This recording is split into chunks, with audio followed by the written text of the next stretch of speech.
Salut à tous. Alors voilà, aujourd'hui tu arrives en terminale et là on te demande d'aller sur admission post-bac et de faire ton choix pour ton orientation. Alors pour ça, on suppose que toi à 16, 17, 18 ans, avec tes 3 poils pubiens, t'es déjà sûr de ce que tu vas faire pendant les 40 prochaines années.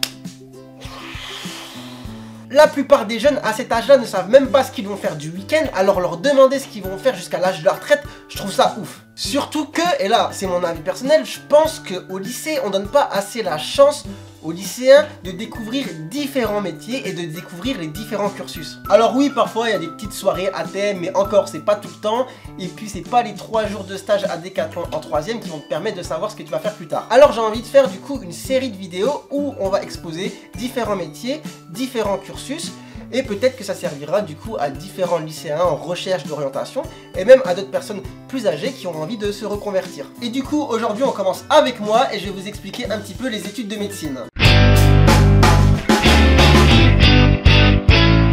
Alors première étape, après le bac tu te retrouves en PACES. Première année commune aux études de santé. Là clairement dans les années les plus pourries de ta vie, en termes de classement, elle est très bien classée. Je dirais même qu'elle est très bien classée. C'est une année de concours où environ, selon les facs, 10 à 20% des personnes seront reçues pour passer en 2e année et du coup commencer véritablement les études de médecine. Ouais, parce qu'en PACES, t'es pas vraiment un étudiant en médecine.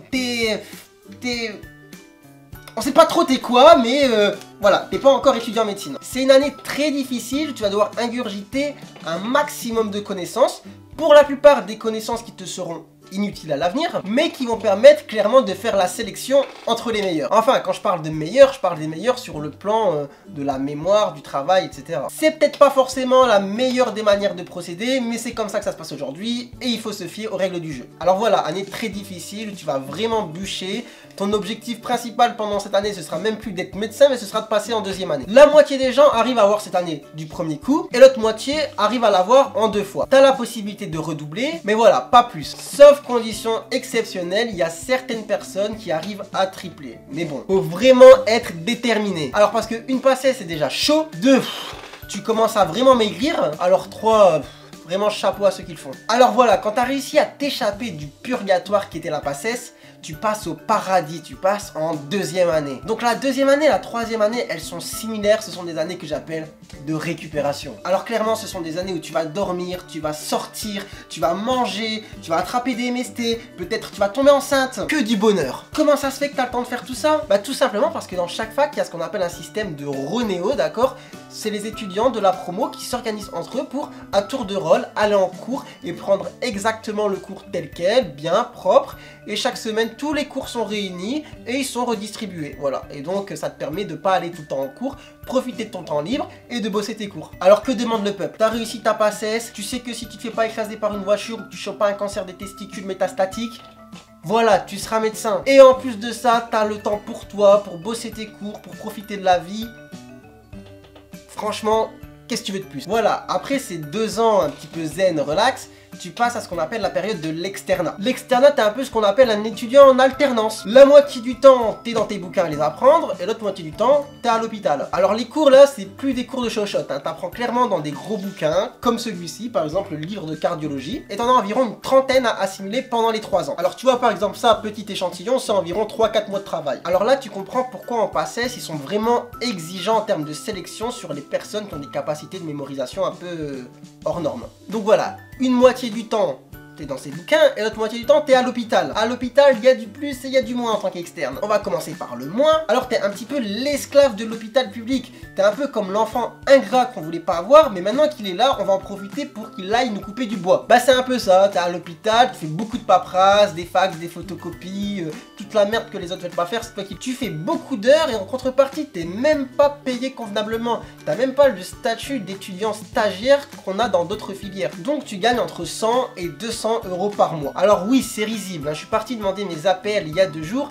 La femme qui a vu mes fiches de paie m'a demandé si c'était une blague. Je lui ai dit que si c'en était une, clairement, moi ça m'avait pas fait rire. Bon, mais entre guillemets, c'est un petit détail, parce que l'externat, c'est quand même une période de 3 ans où tu vas apprendre le métier. Selon les stages, ce sera plus ou moins exceptionnel. Et tu vas vivre plein de situations, que ce soit avec les médecins ou avec les patients qui vont te faire chavirer. Et là tu vas dire oh putain je suis bien, franchement je vais faire un métier de ouf. Puis vient la dernière année de l'externat, si vous avez bien suivi c'est la 6e année, où là en plus de toutes ces difficultés on te rajoute un autre concours. Alors toi tu pensais en être débarrassé depuis la passesse, et ben non ça revient. Et en plus de ça tu sais que les gens qui concourent avec toi ils sont vachement chauds, parce que pour arriver jusqu'ici tu sais que c'est pas des rigolos. Et pour ajouter encore un peu plus de piment, le concours il est pas à l'échelle de ta fac uniquement, il est à l'échelle nationale. Du coup, tu vas concourir avec tous les 6e années de France. À quoi sert ce concours? Eh bien, tout simplement, en fonction de ton classement, tu vas pouvoir choisir la spécialité de ton choix et l'endroit où tu vas l'exercer. Du coup, voilà, une fois que les résultats tombent, pendant une période de 1 mois, tous les jours, dans l'ordre du classement, chacun va dire moi je prends ça, moi je prends ça, moi je prends ça, moi je prends ça. Et du coup, forcément, quand t'es pas très bien classé, ça donne plutôt ça. Il vous reste quoi là? En M, XL, vous avez plus? Ok, bon bah...